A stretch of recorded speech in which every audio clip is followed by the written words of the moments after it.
Really? Well, Duckman, according to your family, you're not an incomparable crime-fighting hero. You're not special or unique. In fact, there's absolutely nothing memorable about you at all.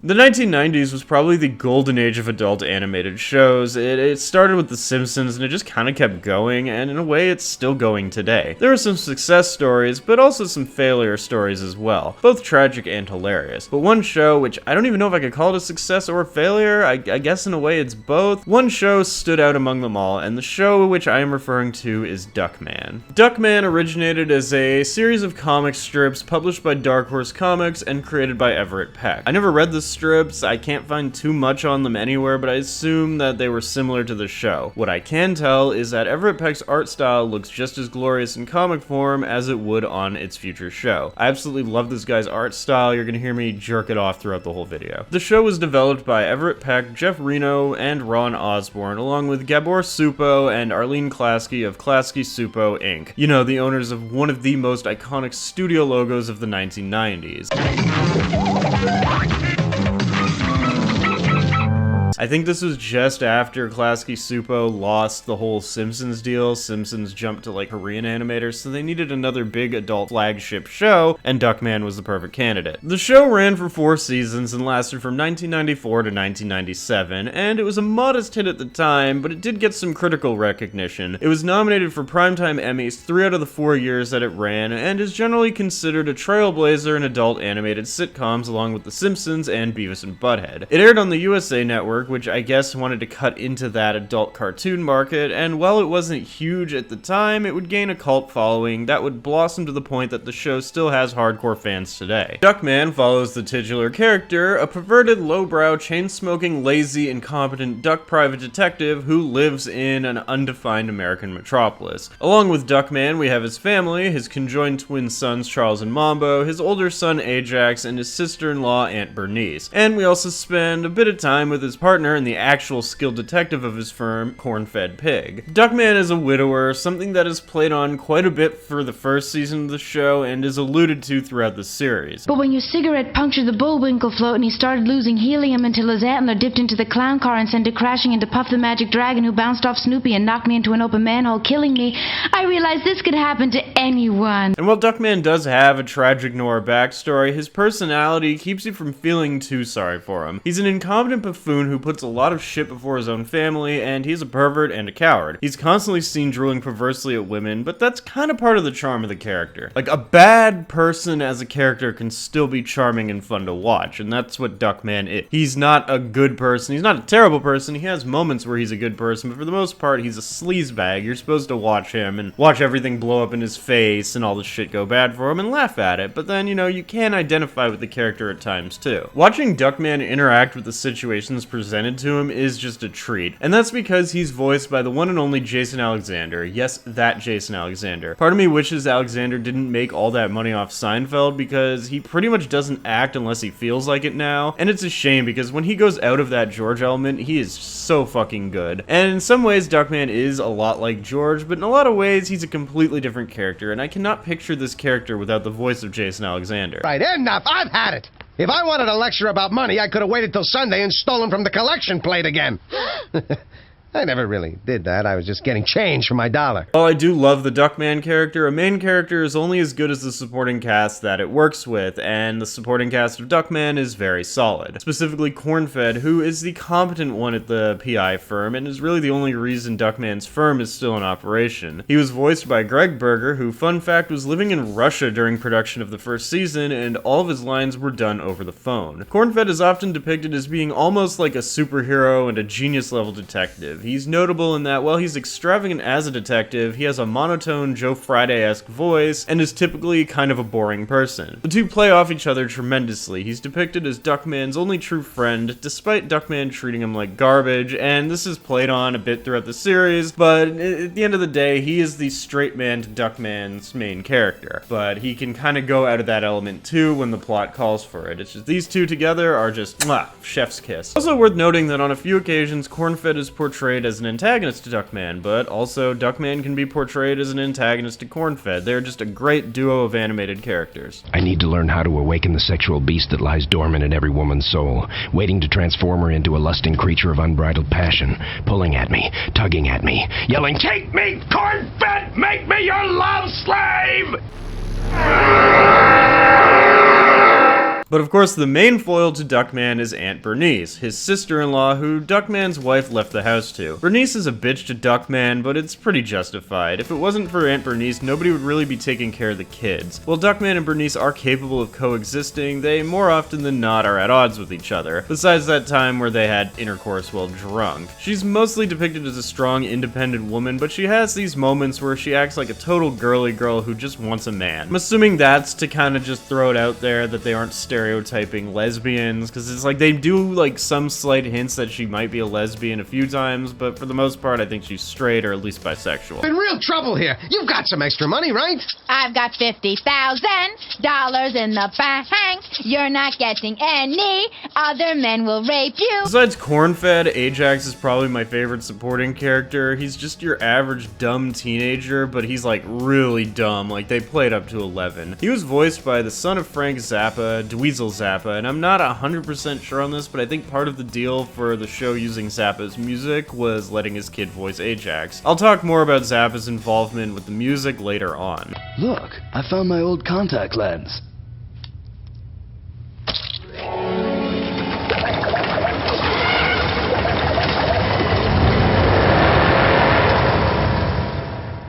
And then there's Charles and Mambo, who are also great at times, but they get less spotlight than Ajax. Fun fact, Charles and Mambo were one of the last voice roles for actress Dana Hill, who you may remember from European Vacation, but she was also an accomplished voice actress. She played the role of Max Goof in Goof Troop, and many more voices. She did fine, the voice was distinct, but the characters themselves really had anything important to do other than act as a plot device for an episode where Duckman's a shitty parent. There's also Fluffy and Uranus, who are pretty much Kenny McCormick before Kenny McCormick. Essentially, they were sentient stuffed bears who would often give Duckman some sort of life advice or try to convince him not to be a reprehensible piece of shit, and in response, Duckman would kill them in a variety of horrible and creative ways. But they'd always be back as if nothing happened. Hell, sometimes he just did it for no reason. Oh, and I forgot to mention Grandmama, who is a catatonic mother to Bernice who just farts. That's the joke. But, you know, like, fart jokes usually don't get to me, but sometimes, you know, sometimes I get a little lowbrow. Your bag got replaced? Don't sweat it. I took care of her all right.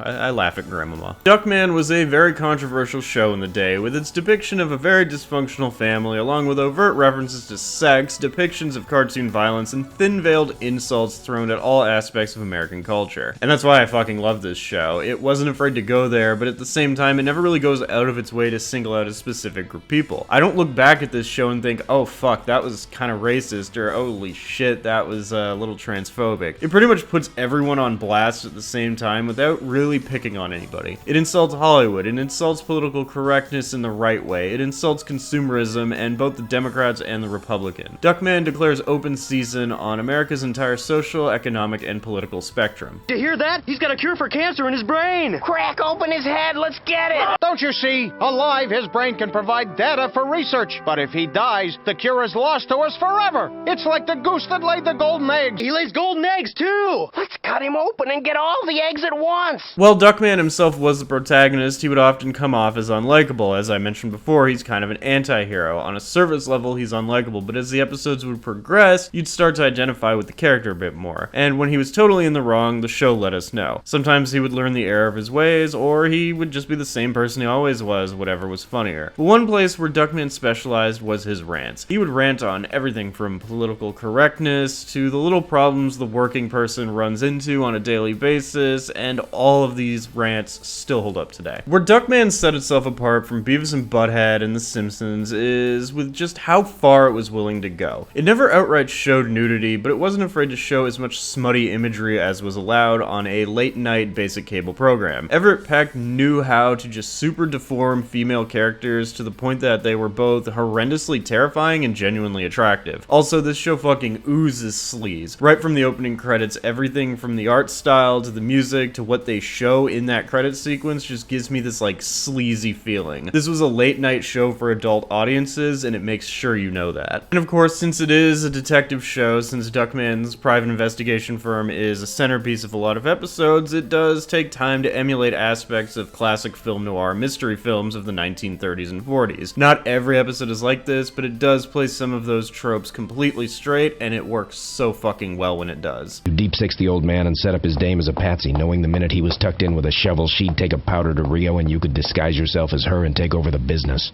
I just have to know, Bob. Was it the bloodlust? Was it the power? Was it the money? Actually, I just wanted to be her. Wear her clothes. Put on her makeup. Set free the girlish passion that was dying for a voice. What made Duckman stick out and really embed itself in my memory was the signature art style of Everett Peck, who created this world that was just insane. It was based in reality, but this reality was exaggerated to ridiculous proportions. Its style is so unique, and it just kind of bounces back between realism and cartoony. It's like almost like an uncanny valley type thing, and the show looks so repulsive yet so appealing at the same time. Its style is truly a staple of the show, even above the still contemporary subject matter. This sort of style had never been done before, and really hasn't been done since outside of Everett Peck's other show, Squirrel Boy, and some of his animation books and shorts. Now, Duckman was a show that I knew about when I was very young, about 5 or 6, but I rarely got to watch it. It aired in syndication on Teletoon, so yes, this is a callback to my Oblongs video from over a year ago, and I was far too young to really understand it. I barely got to see it because it was on so late, but as mentioned, the art style was just embedded in my brain. I would forget about Duckman for a while as a kid, as it stopped being rerun on Teletoon. It was never really released on VHS, or I never saw it on VHS, and I don't think my parents would have bought it for me anyway. The DVDs weren't a thing yet. Remember, before the internet and file sharing and streaming services and like physical media with shows, if a show went off the air, you really had no way to watch it unless you had taped the show when it was still on the air. Until about 2002-2003, when LimeWire became the norm. One of my friends who was a little older than me decided to track the show down on LimeWire. Sacrificing his computer by giving it AIDS, he was able to get a few episodes, but still, as a preteen, while I did understand it a bit more, it really didn't pull me back in, and we also didn't get every episode. Finding an obscure show, even on LimeWire back in the day, was a task. It would be high school before I really sat down and was able to watch and appreciate the show for what it is, and let me just say, this is a show that gets better with age. Like, I could barely comprehend the show besides its most blatant imagery as a kid, and as a preteen, I got it a bit more, but the concept of social, political, and pop culture satire still kinda went over my head unless it was broken down to its most basic presentation. As an older fucking teen and as an adult, I was finally able to enjoy this show for what it was. You might say that this show predicted the future with its depictions of society, but no, it was just showing what society was in the 90s and what it still fucking is today, because people in the world never actually change. Like, take a look at Western culture and just accept the fact that we're in a perpetual state of one step forward, 2 steps backwards. It's fucked. I won't say the show is perfect, at least not all the way through. I think seasons 1 and 2 are 2 of the greatest seasons of an adult animated television show ever made. It's like on par with the best years of The Simpsons. It was funny, the show was a comedy, but when it hit you with an emotional episode, it hit hard and fast. The first 2 seasons are just like perfection. Season 3 is decent, but it seemed to be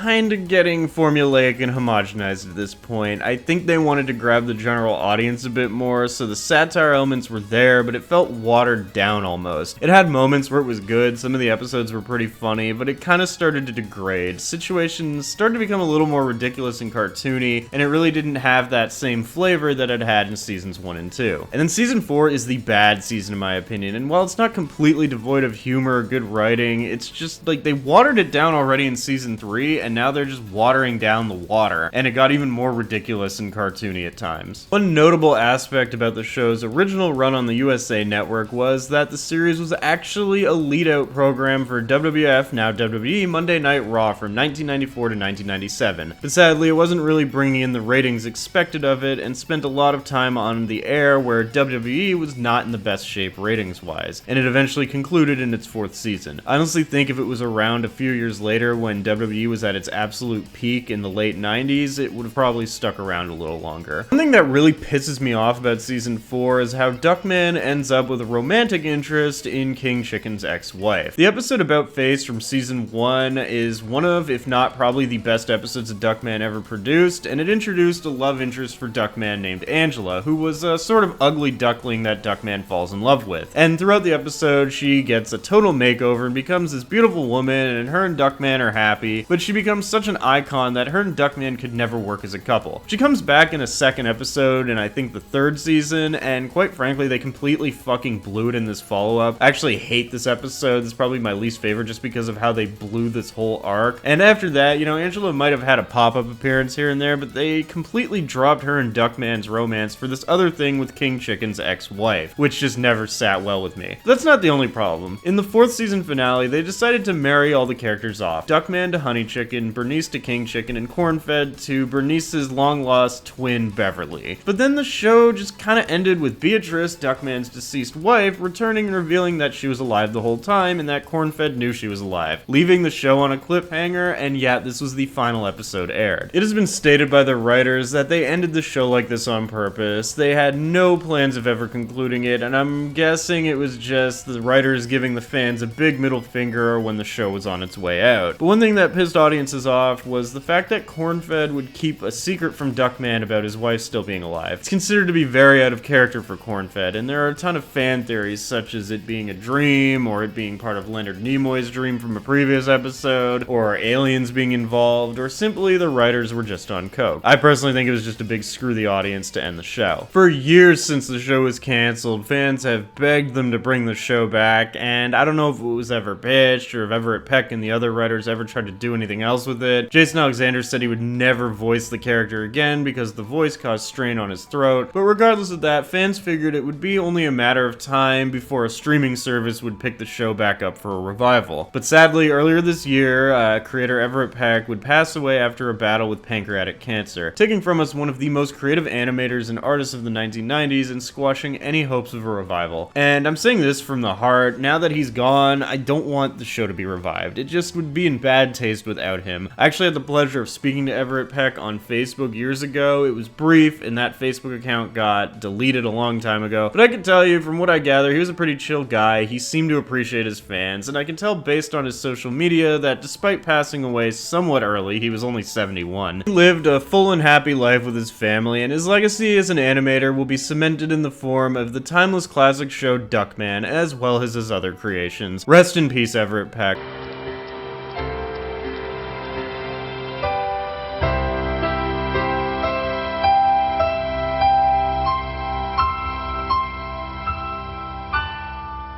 Duckman is a show that I think any animation and comedy fans should watch. It pushed boundaries, and while some of the references to pop culture may go over the heads of younger viewers, the overall themes and satire of American culture still hold up today. I actually had to push back my next planned video in order to put this together in the wake of Everett Peck's passing, and don't think I'm completely done with Duckman. There's gonna be a top 10 in the future, and I haven't even scratched the surface on how much praise I can give this show. But it seemed fitting to fulfill the prophecy laid down in my second ever and second most popular video, the Oblongs. So if you want to watch Duckman, it's all on YouTube, I think, or you can grab the DVDs as well. If I had to recommend 4 episodes on the spot, it would be the first episode, which gives us the origin and sets the tone for the show, About Face, which I mentioned, Joking the Chicken, and America the Beautiful, which I personally think is the most well-made episode in terms of stylism, and that one actually got nominated for an Emmy. I trashed on season 4, but it has its moments, but if you're only gonna watch 2 seasons, make it 1 and 2. Duckman is one of my all-time favorite shows, and I truly think everyone should watch this show, and it should never be forgotten. But for my next video, I'm gonna be looking at another all-time favorite show, and another chapter in the Jackass generation, Kenny vs. Spenny. If you enjoyed my ranting, feel free to subscribe. I try to do 2 to 3 videos a month, and if you want to see me grow, smash that like button so I get better engagement. Thanks for watching. Man, all my viewers are fucking douchebags. I wish I could just get, like, good followers. Oh shit, I left the mic on, but guess I'll just trim this out when I do the final edit. Said we were going undercover as high school students. What's with the getup? I thought the Grange look was in. Actually, Duckman, that's grunge.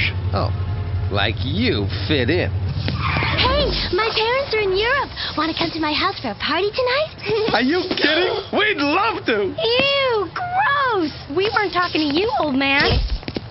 I moisturize.